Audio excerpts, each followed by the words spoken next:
kama ni county inatumiwa vibaya, kama kuna watu wanatumiwa vibaya, basi ni Coast Region. Na ndio maana politician wote wanajua wakati wa kupeleka upuuzi wao wanaletanga Coast Region. Sisi tunashukuru Coast Region. We are among the, by the way, we are the only region that we don't have tribalism. Because tribalism in Coast Region, it's not our agenda. Our agenda ni deliverance, accountability na maendeleo. Huku ndani tuna MCA wa Kisii, tuna wa Kikuyu, tuna Wajaluo ma MP, tuna Coast Region, hatuna ukabila. We are all Kenyans. Na hapa ndipo pamejulikana wakati wa kuzindua ujinga wanakuja Coast. Nyinyi amuoni wakati wa kuzindua vyama watu wanakuja Coast Region. Lakini wakati wa kuzungumza devolution projects ambazo zinaweza watu wanaenda Homa Bay, wanaenda Eldoret, wanaenda wapi? Those counties ambazo zinafanya maendeleo. Kikuyu counties hizo ndizo watu wanaenda kuzungumzia maendeleo. Lakini watu wakija wakitaka wanawake wenye viuno wanakuja huku. Because Coast, it is displayed as a sexy symbol according to our brainless dump head Mishimboko and Aisha Jumwa. Wanawake wa kuzungusha viuno, that is what they are portraying Coast it is. Umenielewa? Na ndio maana Coast tumetumika. Niambieni tangu tuanze kusema Coast Region tufanye nini? Ni nini tumepata? Tangu Ali Hassan Joho aje kwenye kiti kama MP wa Kisauni. What is Ali Hassan Joho has given today? Ghost hospitals kama Utange Field Hospital, which mpaka leo imejengwa ina miaka 5 tu. Hospitali Ali Hassan Joho took billions and billions of money kujenga hospitali. Hospitali iko na cracks, anytime ino hospitali inaanguka. 5 years hospitali ambayo imejengwa na billions of money, which is it cannot be traced, hospitali inavuja. Ndani mkiingia wagonjwa wanavujiwa, maji yanatoka kwa ceiling yanaanguka. Hospitali haina lift, ukienda upande wa nyuma iko na cracks zingine. Sijui hospitali ilijengwa na how much. That is the real image of Ali Hassan Joho. Kuja huku kwa mashule ya Mwakirunge, nendeni mkakuting the looting of the money, how he has looted. Umenielewa? We know why he bought the seat through Raila to become a minister of mining. It is because mulimuona alivotoka kwenye kiti as a governor, alikimbia akaenda nchi nyingine sijui gani ya kizungu, because he cannot travel to US, he cannot travel to UK because of the history which happened back then wakati wa kina Saitoti. Because whatever was mentioned in the bunge that time, the reason why Saitoti was buried, until today, we still see them the same. Aaron Mwau said the truth. How is Kenyans going to sing me? 10 years, 20 years to come. They still view me and they still look at me the same. We still look at them the same. According to that bunge. That is how we see them. They can, tunaweza peleka huku na huku na huku, but we are Kenyans. We know what goes where and why. And we know why they are in the government. Because they cannot afford to stay outside the government for more years. Mulivomuona alivotoka kuwa governor, alikimbia akaenda nchi nyingine huko. Akakonda akawa mweusi kama paka sijui wa wapi. Baadaye Gen Z walivo shed the light, wakaingia ndani wakacapitalize, wakatoa pesa wakampa Raila. Raila akapeana list ya kwanza ilipopeanwa, Ruto akakataa.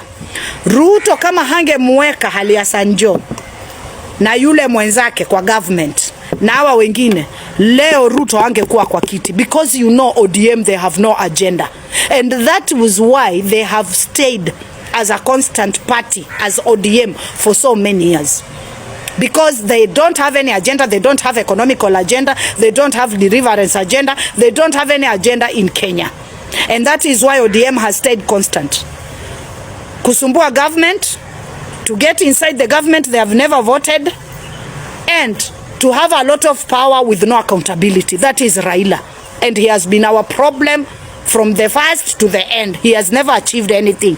He has achieved devolution which he has failed to implement. There is no way you can go and fight for something and then you prevent that something from being implemented.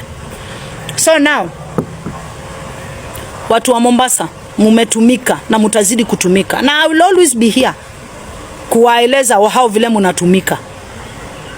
Na kama munasema mumetumika la vya kutosha, ni kitu gani mumejiaminia 2027 muweze kufanya mabadiliko na mubebe mambo mengine? Na ndio maana tunasema 2027 tunabeba vyama vingine.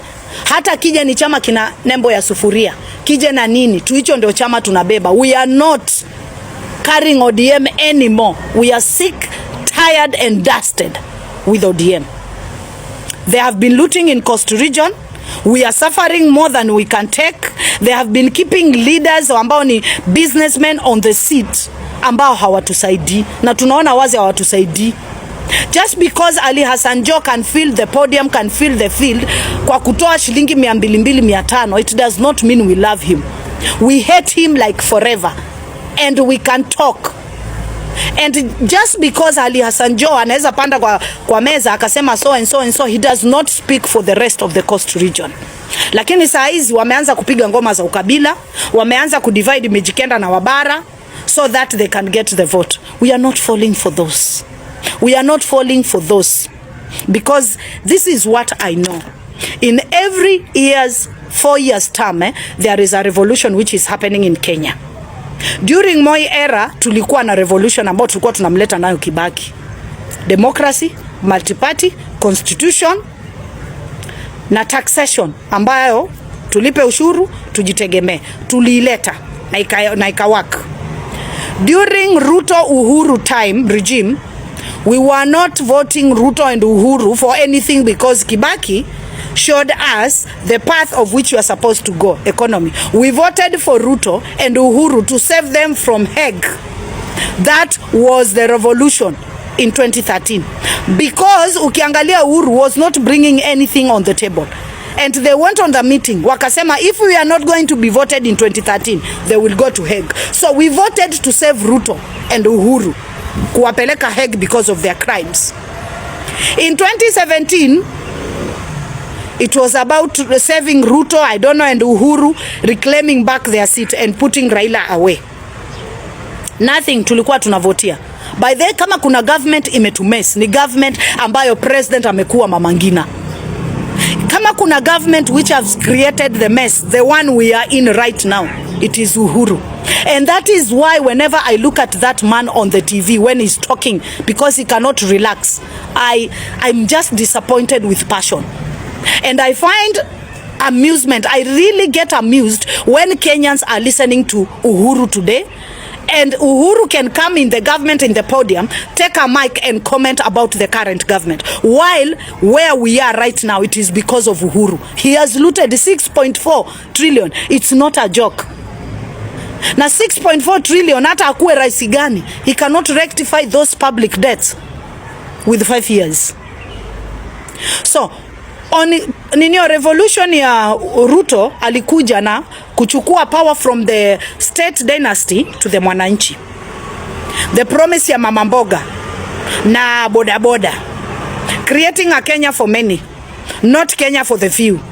Ruto has never honored that promise because, you know, he's a lying psycho, I don't know what. That guy lies. Umenielewa? So now the only thing we need as a country, we have brought the constitution, tumeleta multi-party, tumeleta constitution, but all of these things right now, they are not working. In 2027, we need to make sure these things ambazo tumechampion for, they are working. We need freedom, economy freedom, money in our pocket. That is what we need. Financial freedom, money in our pocket, because Ruto has created a Kenya of the few, and that's why kina Murkomen wako hapa natupigia mdomo. We need money. Businesses zimekufa, nini zimekufa. That is what we are fighting in 2027. We want to pay what we can see. We want to be able to track every project, and a governor telling us what he's going to do openly. We have done this and this and this, and this is what I have allocated. What we need to pay, we need to trace it. We need accountability. We need institutions, those work. And that 2027, whoever we are going to vote in, we are going to vote in to a person ambaye tutajua is going to implement the staffs ambazo tumetembelea kwa streets since 2002. We are sick and tired na hii game ya Raila. We are sick and tired of recycling kina Mudavadi ambao wanaenda kufungua pipe moja ya maji na sijui upuuzi wamebeba hole ninio. We are sick and tired and we are not recycling this time. Ni kweli kabisa, hamwezi pata misaada na hamwezi pata maendeleo kama mutashinda mkidanganywa na sura zile zile watu wale wale. Ali Hassan Joho amekuwa kwa serikali miaka mingi sana, kutoka akiwa mbunge wa Kisauni mpaka akaja akawa governor. Na maneno yote amekuwa akishinda akiwaambia. Nataka niulize ni nini kilibadilika? Hakuna kitu kimebadilika. Mpaka sasa hakuna kitu kinabadilika. Na wale wanaoletwa kwenye viti ni watu wao. Ngoma moja nani moja. Kwa hivyo mkimuona Aroro anakosana na Abdul Samad, huwa wanakosana kwa muda. Saa hizi mtaona wabunge na magavana hata marais wakikosana. Kwa sababu ya nini? Kwa sababu saa hii ni muda wa kugawanya wananchi ili wao wapate. Na swali nataka kuuliza, mumebeba ODM kwenye mgongo miaka yote Coast Region. Ni faida gani mumepata kwa ODM? Saa hizi wakati wa wazee wa kaya kutumika, kupigiwa picha, sijui kuambiwa nini. Saa hizi ndio muda wao wakuja kujua kama kuna wazee wa kaya, wajifunge vikoi, wavae kofia. Lakini wanakuja sasa, wakishafanya hiyo kazi yote, wataanza kuambia sasa ngoma ile ya kugawanya Wagiriama, Wadigo, Mijikenda pamoja na Wapwani imefika. Saa hizi Minister of Mining anatembea huku kote akisema Wabara ndo wanachukua mashamba ya watu. Sijui Wakikuyu ndio wanafanyia watu nini. Lakini baada ya Wapwani na hao Wabara wakishapiga kura, wanakutana na Wabara ambao pia ni haki yao kuwa Mombasa na ni haki yao kutumikiwa Mombasa. Hakuna mahali mwananchi hawezi ishi. Bora uko Kenya, kitambulisho chako ni cha Kenya. Hii Kenya haina kwao. Hii Kenya hakuna mtu yuko kwao. Kila mtu yuko mahali alipo rightfully as a Kenyan. Baada mkishapiga kura, mshagawanywa mumepiga kura, watakwenda kufanya biashara na wale wale Wabara.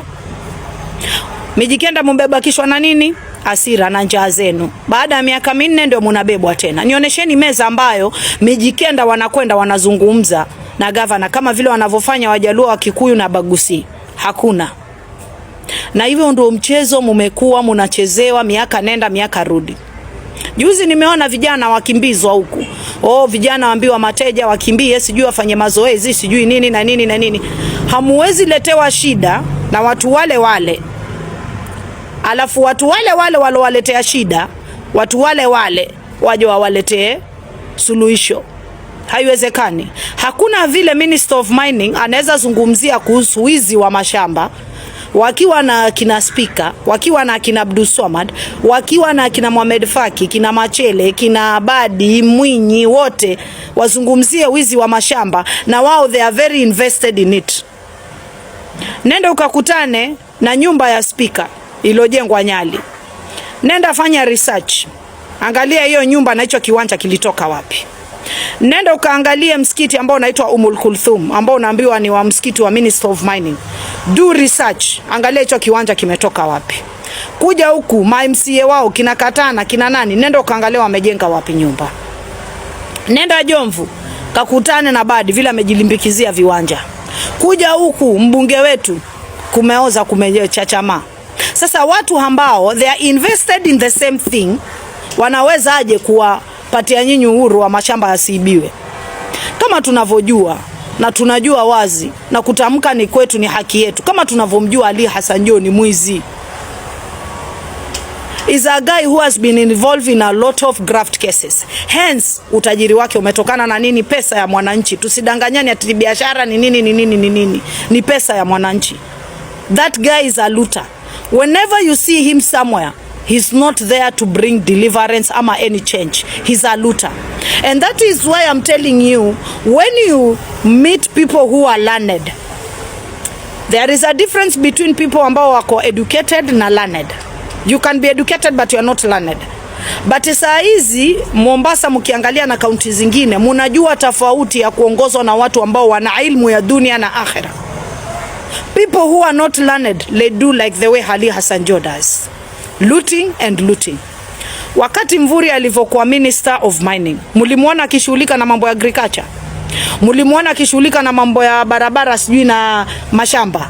Alifanya kazi yake ya blue economy and mining. Hiyo ndo kazi alifanya. Lakini Ali Hassan Joho, because he's a looter, he's a gang leader like the way he is invested in anywhere that brings money in Coast Region. Ndio huyu ofisini kwa Madam Zamzam. Ndio huyu Kilifi, amesikia Mung'aro amepatiwa billions of money worth ya kununulia watu mashamba, yuko Kilifi. Ndio huyu yuko katika barabara zetu za Bombo, ana pesa ya World Bank ile ilikuwa inaletwa hapa, sijui land fishing, sijui crocodile landing, hakuna.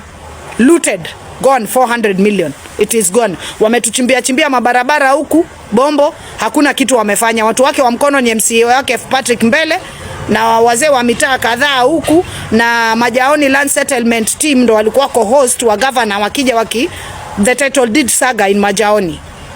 Ndio walikuja wakihost. 400 million ilipotoka tu World Bank ilivotoa, Abdulswamad akachukua chake, ministers wake wakachukua chake, Ali Hassan Joho akapocket chake. Tunangojea fish landing ishe, aishi. Kuna NGO imekuwa inashirikiana na county kuloot pesa za mwananchi ambayo ni Kemsfed. Because I don't understand, Kemsfed wanasimamia a lot of projects in Mombasa. Now when you go to the county portals, unaangalia how much was allocated, how much was given, and when is this project inaisha lini. Kemsfed, they are not printing anything. By the way, uwezi pata project ya hii Bombo fish landing haiko katika county, iko katika county portal, wameweka tu picha basi. They are not stating the budget, how much has been given out and how is it ending, when is it going to end. That is how Kemsfed wamekuwa waizi. Yani Kemsfed hii NGO imekuwa it is here to control county government of Mombasa, Kilifi and Lamu. Ukienda ukiangalia choo, there is an officer there, anaitwa sijui somebody sijui nani. Ukienda Kemsfed uenda ukakuta ile saga ya Mwakirunge ya choo. Watu walikuja kwa group wakaandika proposal ikapeanwa. Kemsfed ikaamua wapeane 400 million. Just imagine Kemsfed, instead of bringing the procurement officer, Kemsfed as a NGO is the one which is procuring the equipment and everything, which they are not supposed to procure. They are the ones who are doing the procuring job. Choo cha Mwakirunge Primary School worth of 4 million tunasikia kimepatiwa MP. Choo kimedidimia mpaka saa hizi hatujui choo kitajengwa lini. Kuna chairman wa Ngaf ametengeza grupu gushi, grupu ambalo lina members ambao wajulikani ni kina nani, limepatiwa allocation ya pesa. Hiyo grupu ndo inajenga klasi za Mwakirunge. Mpaka saa hizi hakuna class. Pesa zimetoka ofisini kwa Madam Zamzam, zingine zimetoka Blue Economy sijui 2 million, zingine zimetoka Kemsfed. All it's corruption. Umenielewa? So whenever you see Ali Hassan Joho on the seat somewhere, just know he's there to loot. Na kama watu wa Mombasa, you will never learn to whatever Ali Hassan Joho brings on the table. My friend, wacheni kutegemea deliverance accountability. You cannot see what you are paying into tax if you keep recycling the same faces, same promises, same podium, na muna expect ati mutabadilikiwa. Hakuna. Nenda Makadara, nenda ukaangalia ni kina nani wana procure a lot of tenders pale. Joho family ni nani ambao wako na tenda nyingi Makadara? Wow. Kuja ukutane na kampuni inaitwa Aden Contractors huku, imeingia kwa mashule. Millions and millions of money zime lost. Kuja Majaoni, kuna klasi ilikuwa allocated 20 million in the year 2019-2018. Aden Contractors, brother Kemachele ndo alikuwa akisimamia, sijui anaitwa Masudi sijui nani, that guy who is in so many tenders saga, akasimamia hiyo. Hizo klasi 4 Majaoni primary hazijaisha. 2023-2024 zimetengewa another 20 million by Abdulswamad, our incompetent, unqualified, I don't know what can I call this guy, Abdulswamad. 20 million, the same classes mpaka sasa hazijaisha. Aden Contractors on the ground. The Kilifi revenue collection in Kilifi County, which is going to go for 10 years. Go and see the revenue collection, which the tender has been won by Aden Contractors. Go and do your research and see. In short, nitawaeleza na nitashinda kuwaeleza. The same people who are creating problem for you, they will never bring the solution on the table. Hakuna vile mtu anaweza sema is worth 2 billion alafu kukijengwa kabro ya 2 million yuko huko chini kwa kina MCA. Akisikia kashule pale kamepatiwa tenda yuko huko anataka kugawia. Yuko huko sijui anafanya nini. My friend, watu wa Mombasa, kaunti zingine zimeamka. Kama nyinyi mnataka kuendelea na ODM na hii ngoma yao, twendeni na alafu nyinyi ni watoto wenu watari.